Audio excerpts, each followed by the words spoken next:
Welcome back to the deep dive. For anyone following along with the series, we're tracking this massive shift in AI. It's moving out of the lab, really, and becoming the basic infrastructure for everything. Exactly. We've gone through foundation models as a service. We've looked at robotics, synthetic data, all these things that are, fundamentally changing how we build and learn. And today we are on to topic 9. And this one has this amazing, almost ironic tension at its core: generative AI-powered content moderation and deepfake detection. Right. So the AI that's creating the content is also the AI that's supposed to detect it. Yeah. The creator and the cop are the same machine. It's the absolute definition of a digital arms race, and it is speeding up way faster than I think most people realize. That's our mission for this deep dive, right? To unpack this critical dual-use technology. It is how it actually works and what happens when it becomes the global standard, which, by the way, is projected to happen really, really soon. Okay, so let's start there. Let's unpack that term you just used, dual-use system. Yeah. It sounds like a contradiction. It does. If you build an AI to create something that's perfectly realistic, how can you trust that same kind of tech to police it? And that's the whole point. And it's why the sources are so specific about the definition. These aren't two separate ideas. They are systems designed from the ground up to do two things at once. 1, create synthetic media. 2, detect it instantly and accurately. Okay, so the creation process itself, it contains the secret to its own detection. You've got it. That's the key insight. This is where it gets really interesting for me. How does a detection system tell the difference between, a very realistic human photo and a very realistic AI one? Is it just looking for tiny visual glitches, an extra finger, that kind of thing? Well, it used to be. Yeah. But those glitches are disappearing fast as the models get better. No, the real methods are much more fundamental. It really comes down to 2 main approaches. The first one is called adversarial training. Right. Adversarial training. Lay that out for us. Okay, so think of it as 2 AIs in a ring fighting each other. You have the generator, and its job is to create deep fakes that are as convincing as possible. Okay. And then you have the discriminator.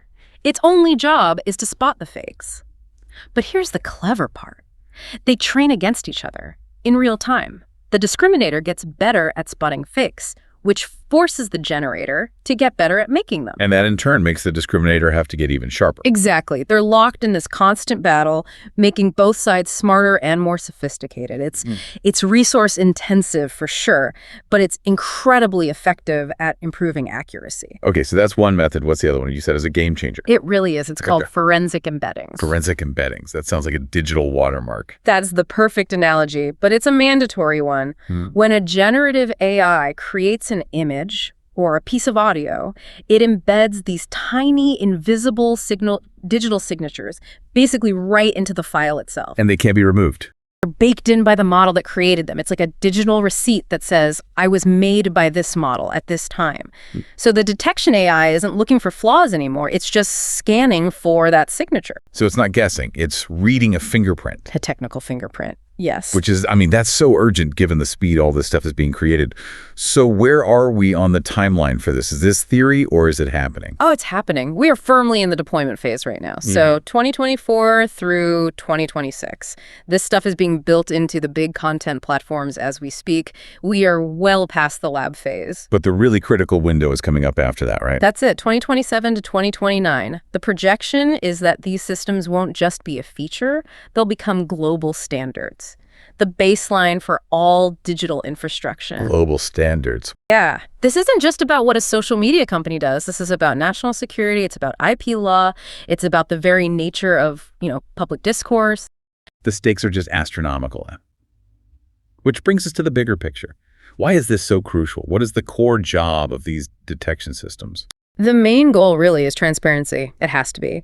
If generative AI can make anything look, sound, or feel real, the only way to maintain any kind of trust is if that same technology can say, with near-perfect accuracy, this is real, this is synthetic. Because if we lose that ability... If we lose that, then commerce, democratic debate, it all just kind of collapses. You can't trust anything you see or hear. So when we talk about safeguarding things, what are the most immediate threats that these systems are designed to stop?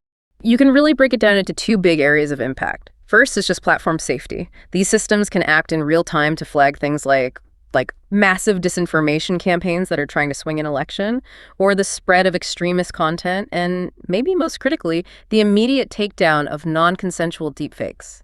Speed there is everything. A video like that can ruin a life in minutes. And no human team can move that fast. Not at that scale. Okay, so platform safety is one. What was the second critical area? Intellectual property, IP. So how does this help creators, artists, musicians? This is where those forensic embeddings become a real legal tool. Let's say you're an artist. A generative model scrapes your work and uses it to create a new synthetic piece in your style. The detection tech can help establish a digital chain of custody. A chain of custody? How? Because that synthetic output has the fingerprint, the embedding, that links it back to the specific generative model that made it. So if your IP was copied, you now have technical evidence to prove your original work's authenticity versus the synthetic copy. It gives you a real basis for a copyright claim. That's a huge deal. That changes the legal argument from being about subjective similarity to being about, hard, verifiable data. Precisely. It's about quantifiable proof. Let's shift gears a bit to the industry side of this, the economics. I mean, the sheer volume of content uploaded every day. Videos, text, audio. It's always been the weak spot for human moderation, right? Yeah. It's their Achilles heel. The scale is just impossible for people alone. I mean, human moderation is slow, it's incredibly expensive, and frankly, it takes a brutal psychological toll on the people who have to do it. So the AI is about efficiency. It's the core reason for adoption. AI lets platforms process content at a speed and scale that is just. It's economically and logistically impossible for humans. And it's not just speed, it's adaptability too, I'd imagine. That's a great point. It takes weeks to retrain a human team on a new rule or a new type of, say, coded hate speech. An AI system can be updated and redeployed globally in hours. That speed is essential to keep up in that arms race we talked about. So beyond just making platforms safer, what are the wider economic benefits we're expecting to see? Well, the hope is for a huge increase in digital trust, which should translate into a massive reduction in financial crime. We're talking billions saved from stopping large-scale fraud, phishing attacks, deepfake identity theft, even corporate espionage that uses fake audio or video. And with any new infrastructure, you get a new job market. A booming one. We're going to need armies of AI developers and data scientists who specialize in this.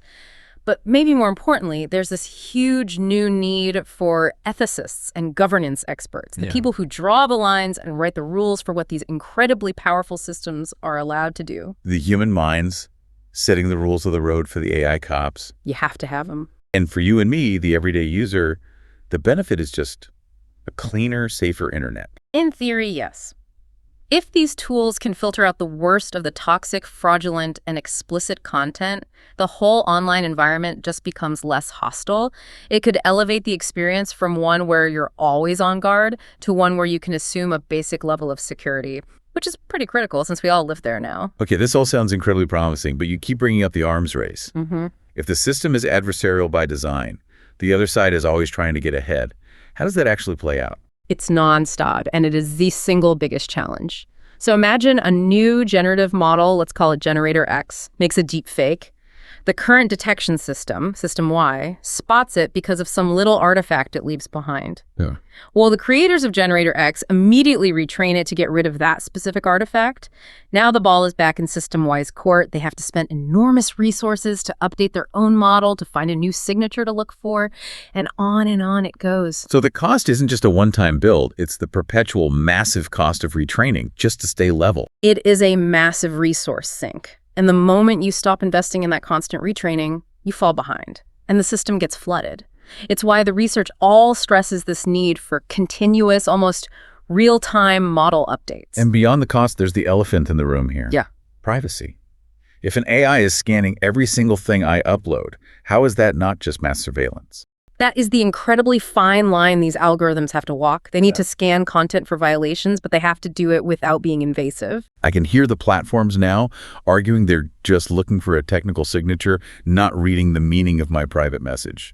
Is that a defensible line? It becomes a governance nightmare. I mean, where do you draw that line? Between scanning for a known dangerous file and scanning for the overall message. If this becomes a global standard by 2029, we need to agree on those boundaries now.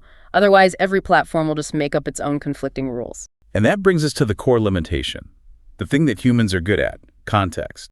This is the most crucial detail of all. AI. It just lacks that nuanced cultural human understanding. It's great at spotting a clear, defined threat. But the sources are all clear on this.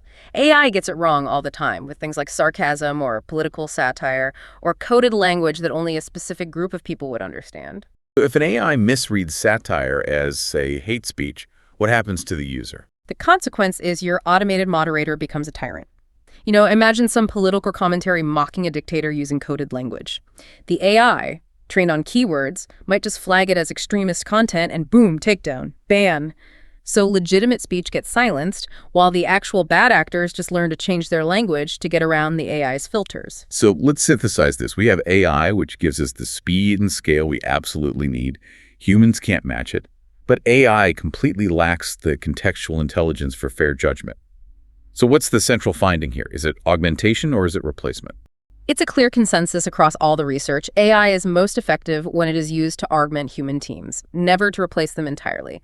The only approach that works is an integrated one. A real division of labor, then. The AI does the grunt work? Precisely. The AI handles the high-volume, obvious violations, the first pass, and that frees up the human moderators to focus their time and energy on the really tricky cases, the appeals, the satire, the cultural context that an algorithm is just blind to. And the humans are also making the AI smarter over time, right? It's not just about appeals. Absolutely. That human review is the crucial feedback loop. Every time a human overturns an AI's bad decision, that data gets fed back into the model to retrain it, to make it just a little bit better, a little less likely to make that same mistake again.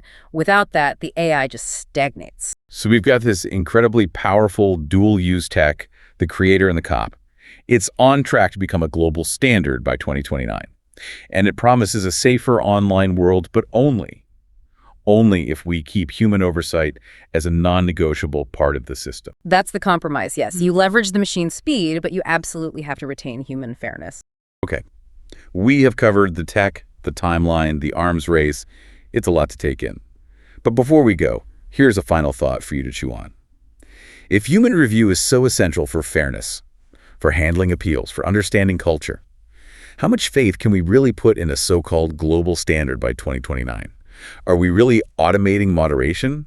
Or are we just automating the easy part, the high-volume filtering, and in doing so, pushing all the hardest, most time-consuming judgment calls onto us, onto the users and the overworked human appeal teams? That question of where the final responsibility lies with the algorithm or with the human who has to fix its mistakes, I think that's something we're all going to have to answer very soon. Thanks for diving deep with us today.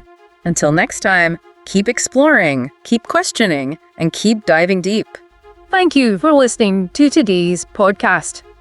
Please feel free to click on the link in the description below to discover more podcasts.